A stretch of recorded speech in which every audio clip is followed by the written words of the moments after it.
Hi friends, അപ്പോൾ ഇന്ന് ഞാനിവിടെ ഈ പേഴ്സാണ് റിക്രിയേറ്റ് ചെയ്യാൻ പോകുന്നത്. അതിൻ്റെ ഉൾഭാഗമൊന്നും വലിയ കുഴപ്പമില്ലായിരുന്നു, പക്ഷേ പുറഭാഗത്ത് കളറും പെയിൻറ്റൊക്കെ ഒന്ന് പോയിട്ടുണ്ടായിരുന്നു. അതുകൊണ്ട് ഞാൻ വിചാരിച്ചു ഇത് റിക്രിയേറ്റ് ചെയ്യാമെന്ന്.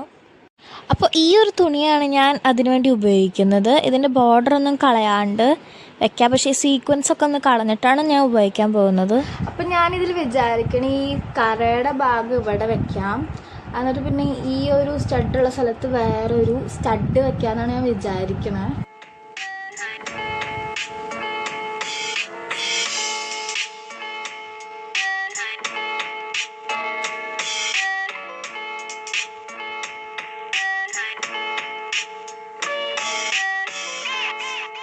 അപ്പോൾ ഞാനിത് ഇതെടുത്തിട്ട് ഈ കര കറക്റ്റായിട്ട് ഇവിടെ ഇങ്ങനെ എടുത്തിട്ട് അപ്പുറത്തെ സൈഡിലോട്ട് വരുത്താനാണ് നോക്കുന്നത്. ഈ സൈഡൊക്കെ അങ്ങനെ ഇരിക്കട്ടെ, പിന്നെ നമുക്ക് വെട്ടിക്കളയാം.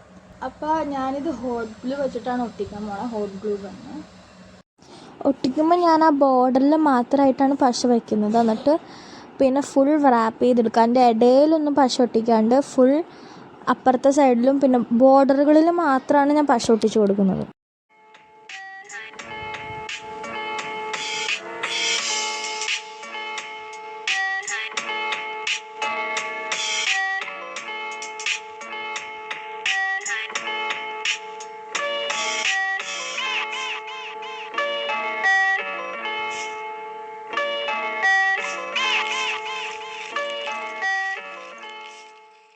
ഇനി ആ എക്സസ് വന്ന ഭാഗമൊക്കെ നമ്മൾ വെട്ടിക്കളയണം. വെട്ടിക്കളയുമ്പോൾ ഫുള്ള് വെട്ടിക്കളയാണ്ട് ഒരു 1/2 സെൻറ്റിമീറ്റർ വിട്ടിട്ട് വേണം നമ്മൾ വെട്ടിക്കളയാൻ.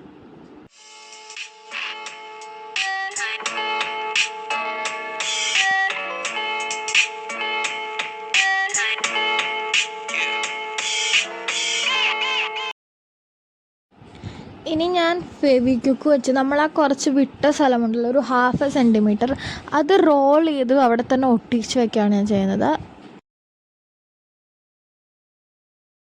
അപ്പോൾ നമ്മൾ എല്ലാ സൈഡും ഒട്ടിച്ച് കഴിഞ്ഞു. ഇനി ഇതിൻ്റെ സിബിനെ കൈ പിടിക്കുന്ന സ്ഥലത്ത് പൊട്ടിയിട്ടുണ്ട്. അപ്പോൾ അതാണ് നമ്മൾ ഫിക്സ് ചെയ്യാൻ പോകുന്നത്. ഞാൻ ബ്രേസ്ലെറ്റിൻ്റെ ഹുക്ക് വെച്ചിട്ട് അതിൽ മൊത്തം റിബൺ ചുറ്റിയിട്ടാണ് ഞാനിത് ഉണ്ടാക്കിയത്. ഇപ്പോൾ പിന്നെ ഫൈനൽ ലുക്കിന് വേണ്ടി നമ്മളൊരു സ്റ്റഡും കൂടി വെച്ചു. അപ്പോൾ ഇതാണ് നമ്മുടെ ഫൈനൽ പ്രൊഡക്റ്റ്. നമുക്ക് അടുത്ത വീഡിയോയിലേക്ക് കാണാം. അതുവരേക്കും ബൈ.